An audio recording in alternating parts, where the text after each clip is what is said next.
ইসলাম নিয়ে দেশীয় ও আন্তর্জাতিক ষড়যন্ত্র চলছে। বিশ্ব ইজতেমাকে কেন্দ্র করে ইসলাম বিরোধী কোনো ষড়যন্ত্র বাস্তবায়ন হতে দেওয়া হবে না।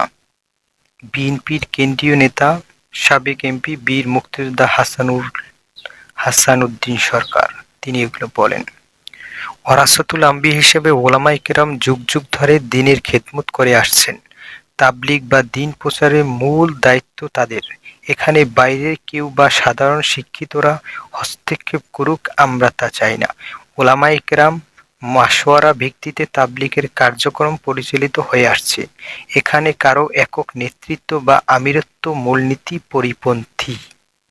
দ্বীন প্রচারে বৃহত্তম সংগঠন তাবলীগ জামাত কারো একক নেতৃত্বে কক্ষচ্যুত হলে এদেশের তৌহিদি জনতা রুখে দাঁড়াবে। অনেক ওলামায়ে কেরাম উপস্থিত থাকেন। এর ভিতর একজন হচ্ছে মাওলানা ইউনুস শাহিদি। তিনি বলেন, তাবলীগ বা ইজতেমা এলে কেউ মুফতি, মুহাদ্দিস বা মুফাসসির হয় না।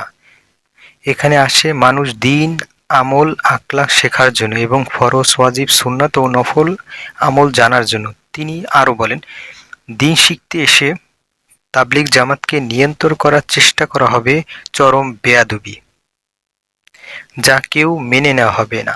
আলেমগণ লীগে ইঞ্জিনিয়ার ওয়াসিফুল ইসলামদের মাতুব্বরি কখনো মেনে নেবে না। স্যার সাহেবকে নিয়ে আমাদের কোনো আপত্তি নেই, তার বিতর্কিত বক্তব্য ও আমিরত্ব নিয়ে আমাদের চরম আপত্তি। তিনি রুজু করলে তাবলীগে আর কোনো বিরোধ থাকবে না।